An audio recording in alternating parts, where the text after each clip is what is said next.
Em nome do Pai, do Filho e do Espírito Santo. Amém. Daniel capítulo 13. Havia um homem chamado Joaquim, que habitava na Babilônia, tinha desposado uma mulher chamada Susana, filha de Eucias, de grande beleza e piedosa, porque havia sido educado segundo a lei de Moisés por pais honestos. Joaquim era sumamente rico. Junto à sua casa havia um pomar. Os judeus reuniam-se frequentemente em casa dele, porque gozava de uma particular consideração entre seus compatriotas. Havia sido nomeado juízes naquele ano 2 anciãos do povo, aos quais se aplicava bem a palavra do Senhor. A iniquidade surgiu na Babilônia de anciões juízes que passavam por dirigentes do povo. Esses dois personagens frequentavam a casa de Joaquim, onde vinha consultá-los todos aqueles que tinham litígio. Lá pelo meio-dia, quando toda esta gente tinha ido embora, Susana vinha passear no jardim de seu marido.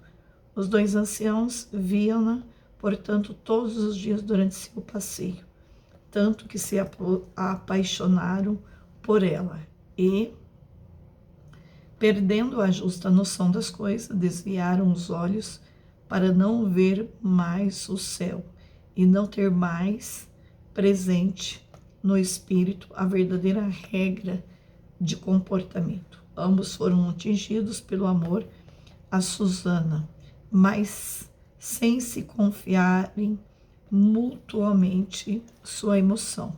Tinha vergonha de declarar um ao outro o desejo que sentia de possuí-la. Todos os dias, inquietos, procuravam avistá-la.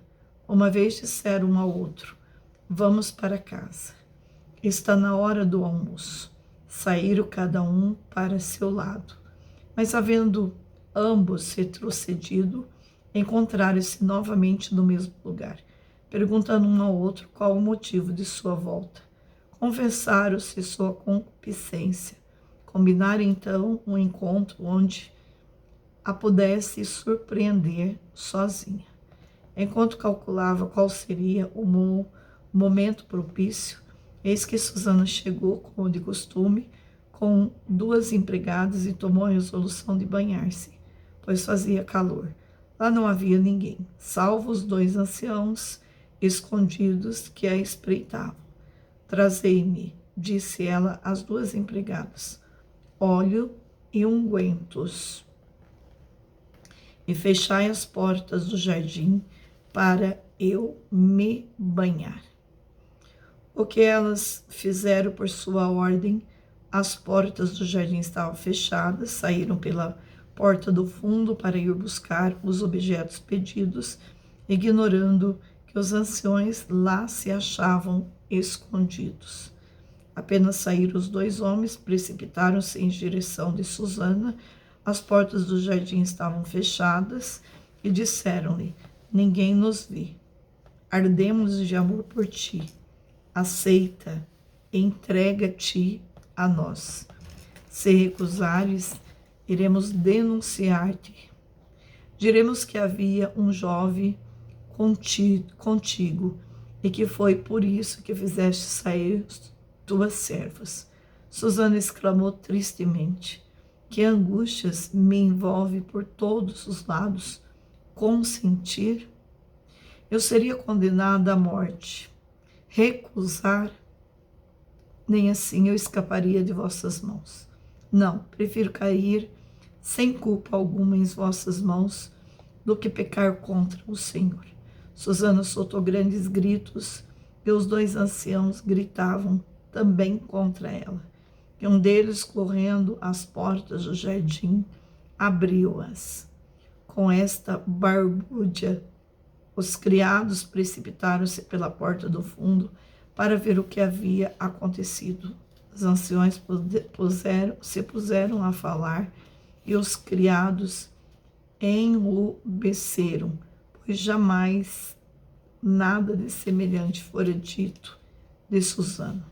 No dia seguinte, os dois anciãos, cheios de criminosas intenções contra a vida de Susana, vieram à reunião que se realizava em casa de Joaquim, marido dela.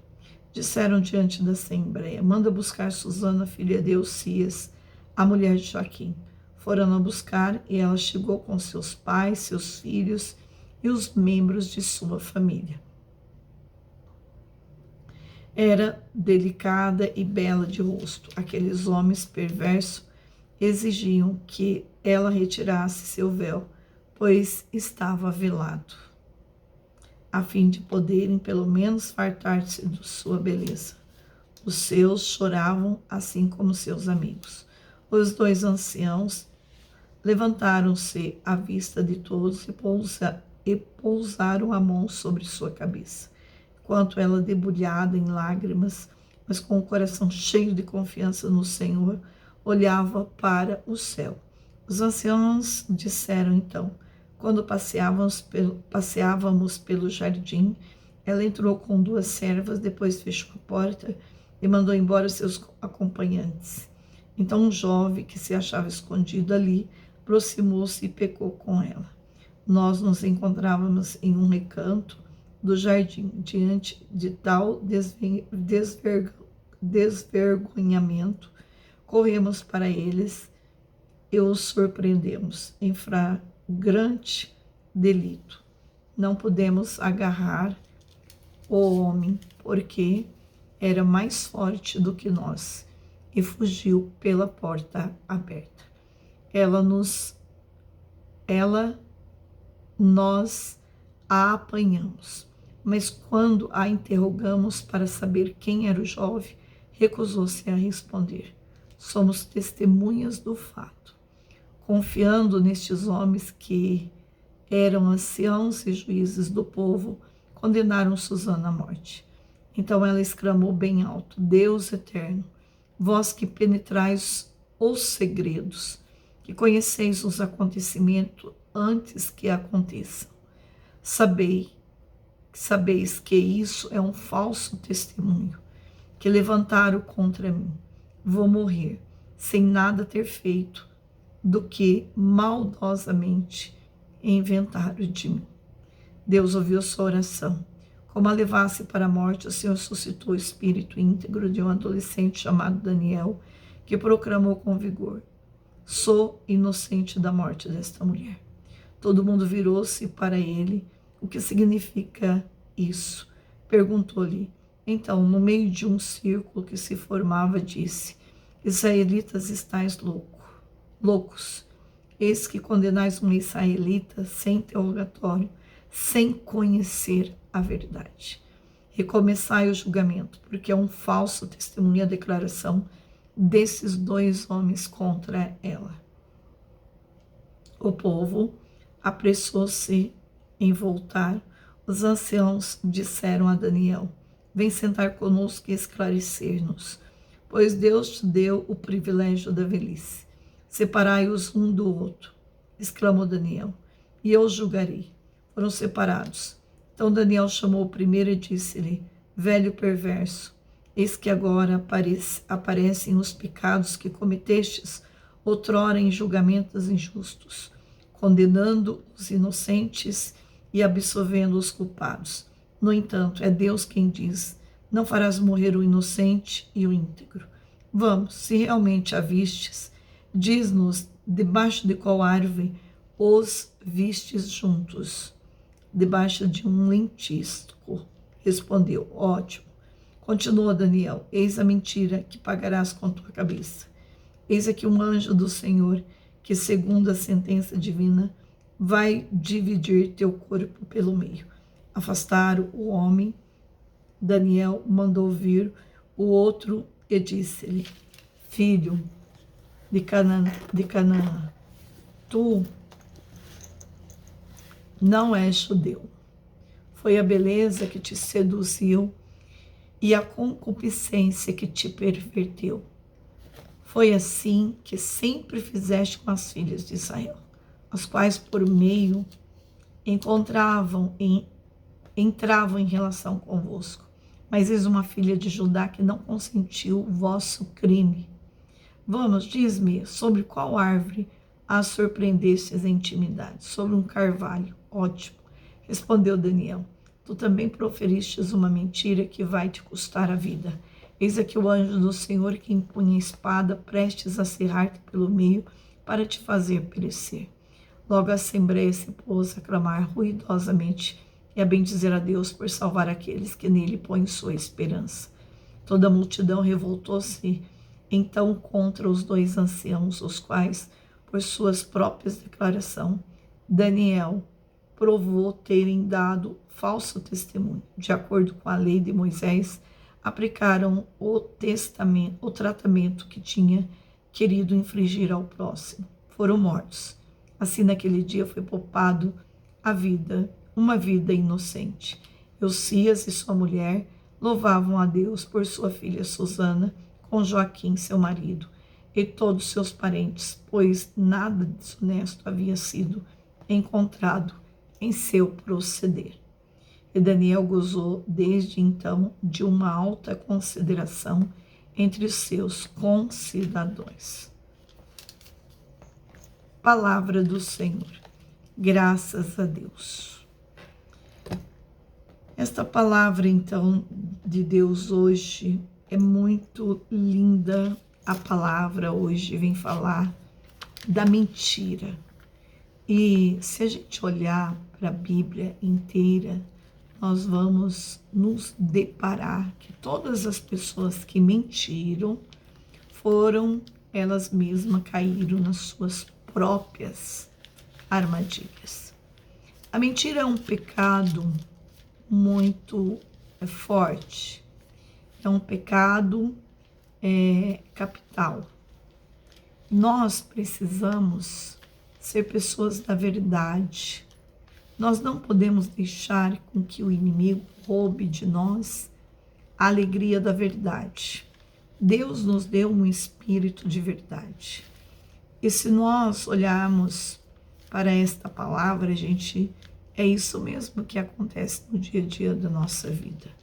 Deus, então, ele rompe com a raiz do pecado da nossa vida. E nós precisamos ver que Deus nos protege. Deus é o guardião das pessoas justas. Veja o que Deus faz. Parece até que Deus não está dando nem bola para o que está acontecendo. Mas Deus é tão profundo, tão zeloso, que Deus não só está observando o proceder do ímpio e de pessoas boas, que faz acontecer, através de um profeta, o grande milagre da redenção. Então, quanto mais nós entramos em unidade com esse Espírito Santo da verdade, quanto mais nós entendemos que a palavra de Deus nos ensina a ser verdadeiro e a não mentir, mais livre nós vivemos. Nós temos várias passagens na Bíblia e poderiam pegar aqui várias outras da Bíblia para mostrar o que acontece quando uma pessoa mente. Quando ela mente, quando ela não usa da verdade, ela morre. Ela é destinada para a morte. Não a morte qualquer. A morte, você viu como foi a morte desses homens? Partido ao meio. Uma morte dura. Então, eu e você precisamos entender isso para a gente viver uma vida uma vida de verdade, que nós treinamos isso todos os dias, a ser verdadeiro diante de Deus, que é o caminho, a verdade e a vida. É um grande exemplo essa palavra, que Deus protege quem está na verdade, o justo. E Deus, então, o mal se desfaz por si próprio. Deus usa dos profetas, Deus usa dos meios que Ele quer para irradiar a sua verdade no meio de nós. Santo anjo do Senhor, meu zeloso e guardador, se a ti me confiou, a piedade divina sempre me rege. Me guarde, me governe, me ilumine. Amém. Em nome do Pai, do Filho e do Espírito Santo. Amém.